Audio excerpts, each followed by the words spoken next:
നമ്മൾ പലപ്പോഴും പറയാറുണ്ട് തെറപ്പിസ്റ്റ് എന്ന് പറയുന്നത് സോഷ്യൽ എഞ്ചിനീയേഴ്സ് ആണെന്നുള്ളത്. കാരണം നമ്മുടെ സൊസൈറ്റി ബിൽഡ് ചെയ്യുന്നതിലും നമ്മുടെ സൊസൈറ്റിയിലെ ആൾക്കാരുടെ ഐഡിയാസ് ഫോം ചെയ്യുന്നതിലും അവരത് ലീവ് ചെയ്യുന്നതിലും ഒക്കെ ഒരു തെറപ്പിസ്റ്റിനുള്ള റോള് ചെറുതൊന്നുമല്ല. സോ നമ്മളൊരു സോഷ്യൽ എഞ്ചിനീയർ ആണെങ്കിൽ നമ്മുടെ സൊസൈറ്റിയിൽ മാർജിനലൈസ്ഡ് ആയിട്ടുള്ള ആൾക്കാരെ പറ്റി നമ്മൾ അറിഞ്ഞിരിക്കണം. അവരുടെ ലൈഫ് എങ്ങനെയാണെന്നും അവരുടെ ലൈഫ് സിറ്റുവേഷൻസ് കാരണം എങ്ങനെയാണ് അവരുടെ മെൻ്റൽ ഹെൽത്ത് എഫക്റ്റഡ് ആവുന്നതും എല്ലാം നമ്മൾ അറിഞ്ഞിരിക്കണം.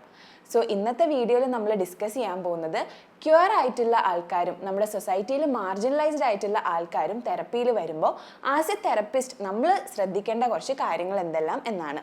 I am Ashitha Navad, consultant psychologist. ഒപ്പം ഇതിൽ നമ്മൾ ഏറ്റവും കൂടുതൽ ശ്രദ്ധിക്കേണ്ട ഒരു കാര്യം എന്താണെന്ന് വെച്ചാൽ, നമ്മൾ ഡീൽ ചെയ്യുന്ന ഏതൊരു മാർജിനലൈസ്ഡ് കമ്മ്യൂണിറ്റി ആയിക്കോട്ടെ, ഇപ്പോൾ ഈ പറയുന്ന LGBTQI പോലെ അതുപോലെ ഏതൊരു മാർജിനലൈസ്ഡ് കമ്മ്യൂണിറ്റി ആയാലും ഇവർ നമ്മുടെ അടുത്തേക്ക് വരുന്നത് ഇവരുടെ ലൈഫിലുള്ള വേറെ ഒരുപാട് സിറ്റുവേഷൻസിൽ നിന്ന് ഭയങ്കരമായിട്ട് ഡിസ്ക്രിമിനേഷൻ ഫേസ് ചെയ്തിട്ടായിരിക്കും.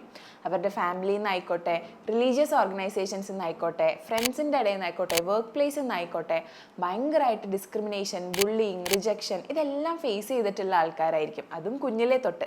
സോ ഇവരുടെ ഉള്ളിൽ ഓൾറെഡി സബ് കോൺഷ്യസ്ലി രജിസ്റ്റർ ആയിട്ടുള്ളൊരു കാര്യം ഉണ്ടാവും, ഈ ലോകത്ത് എല്ലാവരും എന്നെ ഇങ്ങനെ തന്നെയാണ് ട്രീറ്റ് ചെയ്യാൻ പോകുന്നത്. ചിലപ്പോൾ ഇത് തന്നെ എക്സ്പെക്റ്റ് ചെയ്തുകൊണ്ടായിരിക്കും ഇവർ തെറപ്പിയിലേക്കും വരുന്നത്.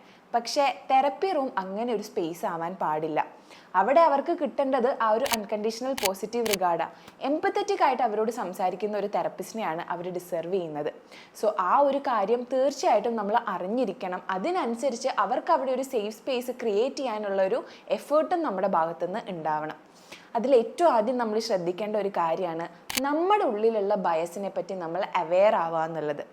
നമ്മളെല്ലാവരും ചെറുപ്പത്തിൽ കേട്ടിട്ടുള്ളത് ഈ പറഞ്ഞതുപോലെ ക്യൂർ ആയിട്ടുള്ള ആൾക്കാരൊക്കെ ഭയങ്കര മോശം ആൾക്കാരാണ്, അങ്ങനെ ചെയ്യുന്നത് സിന്നാണ് എന്നൊക്കെ ആയിരിക്കും. സോ അത്രയും ചെറുപ്പത്തിലേ തൊട്ട് നമ്മൾ കേട്ട് വളർന്നിട്ടുള്ളൊരു കാര്യം അഡൾട്ട് ലൈഫിൽ എത്തിയപ്പോൾ നമ്മൾ ഒരുപാട് കാര്യങ്ങൾ പഠിച്ചും വളർന്നും ഒക്കെ നമുക്ക് തെറ്റാണെന്ന് മനസ്സിലായിട്ടുണ്ടാവും. പക്ഷേ ചില സിറ്റുവേഷനിൽ നമ്മൾ പോലും അറിയാണ്ട് നമ്മുടെ ഉള്ളിൽ കുറച്ച് ബയസ് ഉണ്ടാവും. ചില സിറ്റുവേഷനിൽ ഇവരൊരു കാര്യം പറയുമ്പോൾ നമുക്ക് തീരെ റിലേറ്റബിൾ അല്ലാത്ത, പക്ഷെ ഇവരുടെ ലൈഫിൽ അവർ ഒരുപാട് രീതിയിൽ എഫക്റ്റ് ചെയ്യുന്ന ഒരു കാര്യം പറയുമ്പോൾ ആ ഒരു ബയസ് ഇൻഡയറക്റ്റ്ലി അവിടെ എക്സ്പ്രസ് ആവാനും ചാൻസ് ഉണ്ട്. സോ ഏറ്റവും ആദ്യം നമ്മൾ വർക്ക് ചെയ്യേണ്ടത് എൻ്റെ ഉള്ളിൽ ഞാൻ കുഞ്ഞിലേ തൊട്ട് കേട്ട് വളർന്നിട്ടുള്ള ടോക്സിക് ആയിട്ടുള്ള തെറ്റായിട്ടുള്ള ഏതൊക്കെ തോട്ട്സ് ഇപ്പോഴും എന്നെ ഇൻഫ്ലുവൻസ് ചെയ്യുന്നുണ്ട്, ഏതൊക്കെ രീതിയിൽ എനിക്കതിനെ മാറ്റിയെടുക്കാം എന്നെല്ലാം നമ്മൾ അവെയർ ആയിട്ടിരിക്കണം. ആൻഡ് തെറ്റുകൾ ഒരിക്കലും പറ്റില്ല എന്നൊന്നും നമുക്ക് ഉറപ്പ് പറയാൻ പറ്റില്ല. ഈ ഒരു പ്രോസസ്സിൽ, അതായത് നമ്മളെ തന്നെ മോഡിഫൈ ചെയ്യുന്ന ആ ഒരു പ്രോസസ്സിൽ തീർച്ചയായിട്ടും തെറ്റുകൾ പറ്റും. സോ അതവിടെ അക്സെപ്റ്റ് ചെയ്യുക, ക്ലയൻറ്റിനോട് തന്നെ അപ്പോളജൈസ് ചെയ്യുക, അവരോട് തന്നെ കുറച്ചും കൂടെ ആ ഒരു ക്ലാരിറ്റി സീക്ക് ചെയ്യുക എന്നുള്ളതാണ് ഏറ്റവും ആദ്യം നമ്മൾ ചെയ്യേണ്ട ഒരു കാര്യം. അടുത്തതായിട്ട് നമ്മൾ ശ്രദ്ധിക്കേണ്ട ഒരു കാര്യമാണ് അവർക്കവിടെ സേഫ് ആയിട്ടുള്ള നോൺ ജഡ്ജ്മെൻ്റൽ ആയിട്ടുള്ള ഒരു സ്പേസ് ക്രിയേറ്റ് ചെയ്യുക എന്നുള്ളത്. അപ്പോൾ നമ്മൾ സംസാരിച്ചതുപോലെ ഒരു ക്യൂർ കമ്മ്യൂണിറ്റിയിൽ പെട്ട ഒരാളാണ് നമ്മുടെ അടുത്തേക്ക് വരുന്നത്. സോ അവർക്ക് അവർ തന്നെ വിശേഷിപ്പിക്കാൻ ആഗ്രഹമുള്ള പ്രോനൗൺസ് ഏതാണെന്ന് നമ്മൾ ചോദിച്ച് മനസ്സിലാക്കണം. അല്ലെങ്കിൽ മേ ബി നമുക്കത് നമ്മുടെ ഇൻടേക്ക് ഫോമിൽ ആഡ് ചെയ്ത് വയ്ക്കാം. പിന്നുള്ളൊരു കാര്യമാണ് ഇവരുടെ ചോസൺ നെയിമും ഇവരുടെ റിയൽ നെയിമും എപ്പോഴും ശരി ഒന്നാവണം എന്നൊന്നുമില്ല. ചിലപ്പോൾ ഇവരുടെ ചോസൺ നെയിം ഒന്നും ഇവരുടെ റിയൽ നെയിമും ഡിഫറെൻ്റ് ആയിരിക്കും. സോ നമ്മൾ അവരോട് ഇൻറ്ററാക്ട് ചെയ്യുമ്പോൾ മാക്സിമം ആ ഒരു ചോസൺ നെയിമിൽ ഇൻറ്ററാക്ട് ചെയ്യാനും, പക്ഷേ ഈ പറഞ്ഞതുപോലെ ഡോക്യുമെൻറ്റേഷനിലും സ്ട്രക്ചറിങ്ങിലും ഒക്കെ അവരുടെ റിയൽ നെയിം യൂസ് ചെയ്യാനും നമ്മൾ ശ്രമിക്കണം. സോ ദാറ്റ് അവർക്ക് ഫീൽ ചെയ്യും അവർ അക്സെപ്റ്റഡ് ആയിട്ടുള്ള, അവരെ അവരായിട്ട് കാണാൻ റെഡി ആയിട്ടുള്ള ഒരു മനുഷ്യൻ്റെ മുമ്പിലാണ് അവരിപ്പോൾ ഉള്ളത് എന്നുള്ളൊരു കാര്യം അവർക്ക് ഫീൽ ചെയ്യും. പിന്നെ നമ്മൾ ശ്രദ്ധിക്കേണ്ട ഒരു കാര്യം എന്താണെന്ന് വെച്ചാൽ നമ്മളായിട്ട് അസംഷൻസിലേക്ക് എത്താണ്ടിരിക്കുക. ചിലപ്പോൾ അവരുടെ ജെൻഡറിനെ പറ്റിയായിരിക്കും, സെക്ഷുവൽ ഓറിയൻറ്റേഷനെ പറ്റിയായിരിക്കും, സെക്ഷുവൽ ഐഡൻറ്റിറ്റീനെ പറ്റിയായിരിക്കും. അതിലേക്ക് നമ്മളായിട്ടൊരു അസംഷനിലേക്ക് എത്തുന്നതിന് പകരം അവരോട് ചോദിച്ച് മനസ്സിലാക്കുക. ചില സിറ്റുവേഷനിൽ ഇത് ചോദിക്കാൻ നമുക്കൊരു ഡിസ്കംഫർട്ട് ഉണ്ടാവും. അപ്പോൾ ഇതുപോലെയുള്ള കാര്യങ്ങൾ, സെക്ഷുവൽ ഐഡൻറ്റിറ്റി പോലെ അല്ലെങ്കിൽ അവരുടെ പ്രോനൗൺ പോലെയുള്ള കാര്യങ്ങൾ അവരായിട്ട് തന്നെ ഫില്ല് ചെയ്യാൻ വേണ്ടി നമുക്ക് ഇൻടേക്ക് ഫോമിൽ ആഡ് ചെയ്യാവുന്നതാണ്. പിന്നുള്ളൊരു കാര്യമാണ്, ഇപ്പോൾ ഈ പറഞ്ഞ പോലെ ഏതെങ്കിലും ഒരു ഹോമോസെക്ഷൽ ആയിട്ടുള്ള ഒരാളാണെങ്കിൽ ഇവർ കം ഔട്ട് ചെയ്തിട്ടുണ്ടോ, അല്ലെങ്കിൽ ഇവരുടെ ഫാമിലിനോടും ഫ്രണ്ട്സിനോടും വെളിപ്പെടുത്തിയിട്ടുണ്ടോ എന്നുള്ളൊരു കാര്യം നമുക്ക് മനസ്സിലാക്കാം. പക്ഷേ അതിനൊരിക്കലും അവരെ ഫോഴ്സ് ചെയ്യരുത് എന്നുള്ളത് ഭയങ്കര ഇമ്പോർട്ടൻ്റാണ്. എന്തായാലും നിങ്ങൾ പറയണം. അവർ ഓൾറെഡി ഒരു ഐഡൻറ്റിറ്റി കൺഫ്യൂഷനിലായിരിക്കും ഉണ്ടാവുക.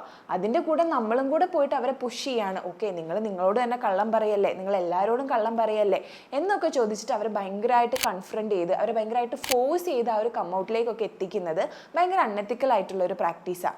അവർ റെഡി ആകുമ്പോൾ അവരത് ചെയ്തോളും. സോ അതുവരെ അവരുടെ കൂടെ നിൽക്കാനും അവരെ ആ ഒരു പ്രോസസ്സിൽ ഒന്ന് എംപവർ ചെയ്യുക എന്നുള്ളതുമാണ് ഒരു തെറപ്പിസ്റ്റിൻ്റെ ഡ്യൂട്ടി. ഒരു ക്യൂർ ആയിട്ടുള്ള ആളെ ഡീൽ ചെയ്യുമ്പോൾ അതിൽ നമ്മൾ ചെയ്യേണ്ട കുറച്ച് ഡൂസ് ആൻഡ് ഡോൺസ് ഉണ്ട്. നമ്മൾ ഫോളോ ചെയ്യേണ്ട കുറച്ച് കാര്യങ്ങളുണ്ട്, ഒരിക്കലും ചെയ്യാൻ പാടില്ലാത്ത കുറച്ച് കാര്യങ്ങളുണ്ട്. അതിൽ തീർച്ചയായിട്ടും നമ്മൾ ഫോളോ ചെയ്തിരിക്കേണ്ട കാര്യങ്ങളിൽ ഏറ്റവും ബേസിക് ആയിട്ടുള്ള ഒന്നാണ് അവരുടെ പ്രോനൗൺസ് എന്താണെന്ന് റെസ്പെക്റ്റ്ഫുള്ളി ചോദിച്ച് മനസ്സിലാക്കുക എന്നുള്ളത്. സോ നമ്മൾ കാണുമ്പോൾ നമുക്ക് ഫീൽ ചെയ്യുന്ന ആ ഒരു ഐഡൻറ്റിറ്റി ആയിരിക്കില്ല അവരവരെ തന്നെ കൊണ്ടു നടക്കുന്നത്. സോ എന്താണ് അവരവരെ തന്നെ ഐഡൻറ്റിഫൈ ചെയ്യുന്നത് എന്നുള്ളൊരു കാര്യം റെസ്പെക്റ്റ്ഫുള്ളി ചോദിച്ച് മനസ്സിലാക്കുക എന്നുള്ളത് ഇവോൾവിംഗ് ആയിട്ടുള്ളൊരു തെറപ്പിസ്റ്റിന് ഏറ്റവും ബേസിക് ആയിട്ട് വേണ്ട ഒരു കാര്യമാണ്. പിന്നുള്ളൊരു കാര്യമാണ് അവരുടെ ഇമോഷൻസിനെ വാലിഡേറ്റ് ചെയ്യുക എന്നുള്ളത്. നമുക്ക് തീരെ റിലേറ്റബിൾ ആയിരിക്കില്ല അവർ പറയുന്ന ഇമോഷൻസും എക്സ്പീരിയൻസസും എല്ലാം. എന്ന് വെച്ച് ഇത് നടക്കില്ലാത്തൊരു കാര്യമാണെന്നോ അല്ലെങ്കിൽ ഇത് അത്ര വിഷമം ഉണ്ടാക്കുന്ന ഒരു കാര്യമാണെന്നോ ജഡ്ജ് ചെയ്യാൻ നമ്മളാളല്ല. സോ അവർക്കത് ഭയങ്കര ബുദ്ധിമുട്ടായിട്ട് ഫീൽ ചെയ്തു എന്നവർ പറയുമ്പോൾ അതിന് തീർച്ചയായിട്ടും നമ്മൾ വാലിഡേറ്റ് ചെയ്ത് കൊടുക്കണം. അല്ലാണ്ട് ഇതൊന്നും അത്ര വലിയ സംഭവമല്ല, ഇതിലും വലിയ കാര്യങ്ങൾ ഫേസ് ചെയ്യുന്ന എന്തോ ഒരു ആൾക്കാരുണ്ട് എന്നുള്ള രീതിയിൽ ഒരിക്കലും നമ്മൾ അതിനെ ഇൻവാലിഡേറ്റ് ചെയ്യാൻ പാടില്ല. അതൊരു ക്യൂർ കമ്മ്യൂണിറ്റി പെട്ട ആളോടൊന്നല്ല, ഒരു ക്ലയൻറ്റിനോടും നമ്മൾ ചെയ്യാൻ പാടില്ലാത്തൊരു കാര്യമാണ്. പിന്നുള്ളൊരു കാര്യമാണ് അവരുടെ റെസിലിയൻസിനെ റെക്കഗ്നൈസ് ചെയ്യുക, അതിനെ എംബ്രേസ് ചെയ്യുക എന്നുള്ളത്. അവർ ചൈൽഡ്ഹുഡ് തൊട്ട് ചിലപ്പോൾ ഒരുപാട് ഡിസ്ക്രിമിനേഷനും ബുള്ളിയിങ്ങും അഗ്രഷനും റിജക്ഷനും എല്ലാം ഫേസ് ചെയ്തിട്ടായിരിക്കും ഇവിടം വരെ എത്തിയിട്ടുണ്ടാവുക. സോ ഇവിടം വരെ എത്തിയിട്ടുണ്ടെങ്കിൽ അവർ ഒരുപാട് സിറ്റുവേഷനിൽ തീർച്ചയായിട്ടും റെസിലിയൻ്റ് ആയിരുന്നു. സോ ആ ഒരു റെസിലിയൻസിനെ നമ്മൾ റെക്കഗ്നൈസ് ചെയ്യുക. സോ അവർക്ക് തന്നെ അതൊന്ന് റിഫ്ലക്റ്റ് ചെയ്ത് കൊടുക്കുമ്പോൾ okay I have come a long way എന്നുള്ളൊരു കാര്യം അവർക്ക് മനസ്സിലാവാനും അവർക്ക് അവരെ പറ്റി തന്നെ കുറച്ചൊന്ന് ഫീൽ ഗുഡ് ആയിട്ട് തോന്നാനും അതിന് ചാൻസ് ഉണ്ട്. സോ ഇത്രയും കാര്യങ്ങൾ ഒരു ക്യൂർ ആയിട്ടുള്ള ആളെ ഡീൽ ചെയ്യുമ്പോൾ നമുക്ക് ചെയ്യാൻ പറ്റുന്ന കുറച്ച് കാര്യങ്ങൾ. ഇനി ഒരു ക്യൂർ കമ്മ്യൂണിറ്റിയിൽ നിന്ന് വരുന്ന ഒരു ക്ലയൻറ്റിനോട് ഒരു തെറപ്പിസ്റ്റ് ഒരിക്കലും ചെയ്യാൻ പാടില്ലാത്ത കുറച്ച് കാര്യങ്ങളെ പറ്റിയാണ് നമ്മളിനി ഡിസ്കസ് ചെയ്യാൻ പോകുന്നത്. അതിലൊന്നാമത്തതാണ് അവരുടെ അടുത്ത് കൺവേർഷൻ തെറപ്പി സജസ്റ്റ് ചെയ്യുക. ഓക്കെ, കൺവേർഷൻ തെറപ്പി ചെയ്താൽ നിങ്ങൾക്ക് നിങ്ങളുടെ ഈ ഒരു ഓറിയൻറ്റേഷൻ മാറ്റാൻ പറ്റും, നിങ്ങൾക്കൊരു സാധാരണ മനുഷ്യനായിട്ട് ജീവിക്കാൻ പറ്റും എന്നെല്ലാം പറയുന്നത്. അത് ഭയങ്കര അൺഎത്തിക്കലായിട്ടുള്ള ഹാംഫുൾ ആയിട്ടുള്ള ഇല്ലീഗൽ ആയിട്ടുള്ള ഒരു കാര്യമാണ്. ഒരിക്കലും ഒരു തെറപ്പിസ്റ്റ് അവരോട് അത് സജസ്റ്റ് ചെയ്യാൻ പാടില്ല. പിന്നുള്ളൊരു കാര്യമാണ് അവരെ ഫിക്സ് ചെയ്യാൻ നോക്കുക എന്നുള്ളത്.